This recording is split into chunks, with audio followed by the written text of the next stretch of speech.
Hi there, Alin. My name is Alin, and I will be correcting this essay for you today. The topic is international marketing. Let's see what you wrote about this. Although it is sometimes assumed that global marketing penetrates and interferes in the countries concerned, others believe that it is indispensable for the economy of a country and also has a significance for the dissemination of ideas, language, and culture. I think that international marketing is important for a country because it opens up many opportunities. First, people can take advantage of many useful products that are offered on the international or global market and may not be available in their country otherwise. Second, for local businesses, as they have been given the chance to attract foreign investment. Okay, so here's the great news about this. Your grammar is perfect. I mean, it's completely accurate. There were no errors. It read very easily. And so that's great. There are a couple of things, though, that I do want to talk about in this introduction. You didn't need to get into all of this, okay? Quite frankly, I would have stopped at opportunities. So, and that's enough. Your introduction has a couple of key roles that it needs to fulfill. You need to essentially rephrase the topic in your own words, and you need to offer your position. And your position is, your answer to whatever this command is asking you here. They're telling you to discuss both views, give your opinion.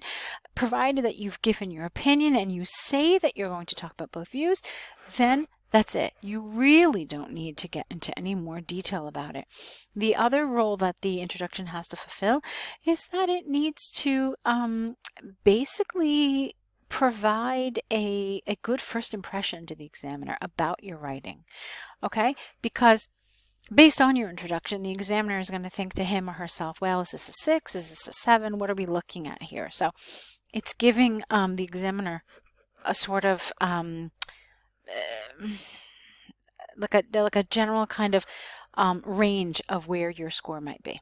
Okay, so that's a few things about the introduction. So all of this really wasn't necessary.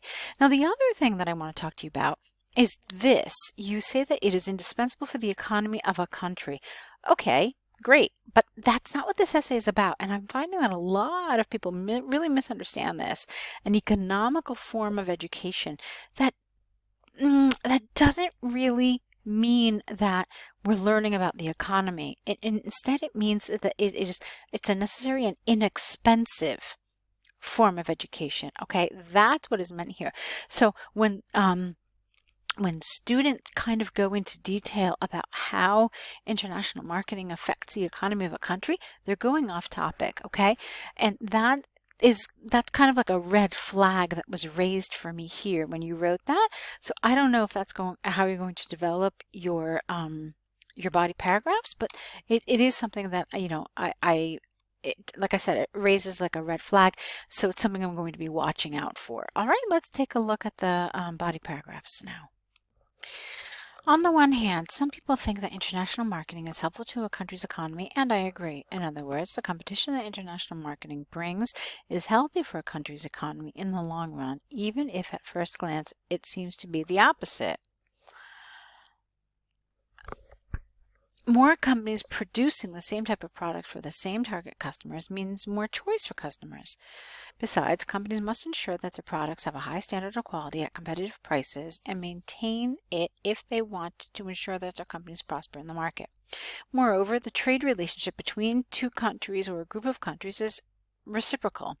Therefore, all countries that are part of the trade agreement can buy and sell products from and to all member countries of this agreement. In particular, companies will benefit from a greater number of customers, and customers will benefit from a wider range of cheaper and higher quality products. Okay, so the good news. The good news is that your grammar was perfect again. Okay, no problems at all. So in terms of accuracy, it's great. All right, so that's the first thing. Now let's talk about the things that I think need a little work. First of all, you have a lot of repeat vocabulary. Okay, so let me show you what I mean. Companies, customers, customers, companies, companies, and then, okay, hang on. And then customers. Okay, and then, so basically I saw the words companies, customers, and countries many, many, many times in this paragraph. Okay, so there are a couple of things happening here. First of all, you're not showing the examiner your range of vocabulary. Okay, so that's not going to help you in terms of lexical resource and the score for lexical resource. Number two, you're missing a lot of opportunities to use some higher level cohesion.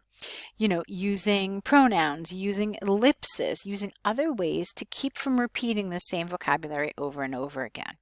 Okay, so you can see that what I'm referring to isn't just across like one criteria, but it's more than that. So it affects coherence and cohesion and lexical resource. Okay, and then for me at least, even more importantly, is the fact that this is not on topic. Remember what I told you after I read your introduction? I said this is a red flag for me because you're talking about the economy of a country.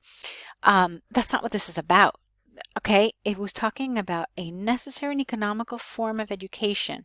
And I think you've misunderstood the word economical here. Okay, and then not only that, but what about this? The spreading of ideas, language, culture, none of that was brought up here. Okay, you really just looked at this from an economical point of view and not from the point of view that the essay has asked you to look at it from. So it needs some work. It's not a paragraph that I think would sway an examiner to give you one of those higher level scores like I know that you need.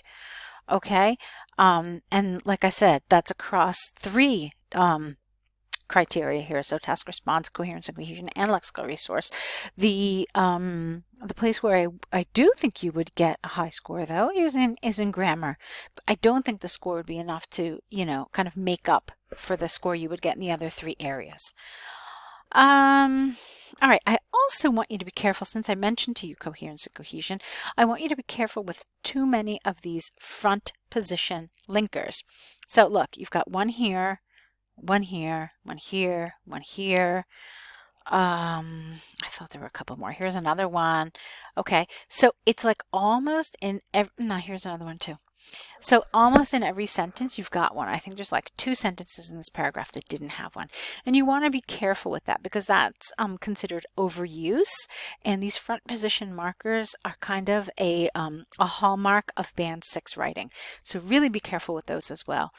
Yes, you want a range of cohesive elements, but not quite like this. Let's move on. On the other hand, it is often assumed that international marketing can be detrimental to a country. Admittedly, some local companies may suffer their final blow as a result of fierce competition from large multinationals, such as the small local small shops, which have lost a significant number of customers to the large retailers that open their stores in their vicinity, some of them even going bankrupt. Another notable example is the example of taxi drivers who had to protest on the streets of many regions of the world against taxi booking app Uber. All right, so here, Alin, you've got another, some other problems. Again, grammar, no problems. So let's just get that out of the way. Your vocabulary here was fine, no issues there. But there's this is really underdeveloped. It's underdeveloped, and it's also, again, it's off topic because where is the issue? Where is the element of marketing here? I feel like you've kind of misunderstood international marketing, and you've confused it with, you know, just foreign ideas, foreign apps, foreign products entering a different country's market. And that's not really international marketing. Okay, this is more like globalizations, like international trade. So it's not on topic and it's really underdeveloped. Okay, however, like I said, grammar and vocabulary were really good. All right, let's move on. To conclude, although people may disagree, I think that no comma is necessary here because of the high-speed internet connection we have today, which covers about the entire inhabited Earth. It is easy to connect with customers wherever they are on the planet. So local businesses have a better chance of succeeding in the global market than staying in a closed home market where the number of customers is limited. And I fear that countries that fail to align themselves in this direction could also be left behind. All right. Interesting. Check out what you did here. This whole paragraph is one sentence, and that's something you don't want. Okay, when you have sentences that are this long, you're really running a risk of making a mistake. Now, did you? You didn't, but it's kind of cumbersome. So you definitely want to split up your sentences into kind of more palatable, like bite-sized chunks, if I can put it like that.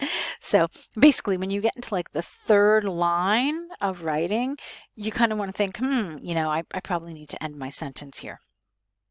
Because it's also easy to get like confused and lost when reading it. I also didn't agree with the fact that you suddenly introduced this idea of the internet. You don't want to introduce any new ideas in your conclusion. That's not what the conclusion is for. The conclusion merely needs to wrap up the main idea, your position, and then maybe like a point that you mentioned in your essay, and then you want to leave your reader with like a thought-provoking idea about all of this. But yeah, so that was another issue that I saw. So here's the good news. All right, we don't have a task one from you. We just have this. Fine. So here's the good news. The good news is that your language skills are great. Okay, so I want you to feel really good about them and feel really confident about them. What I think your writing needs is some good test taking skills and some advice and some guidance on how to write for IELTS.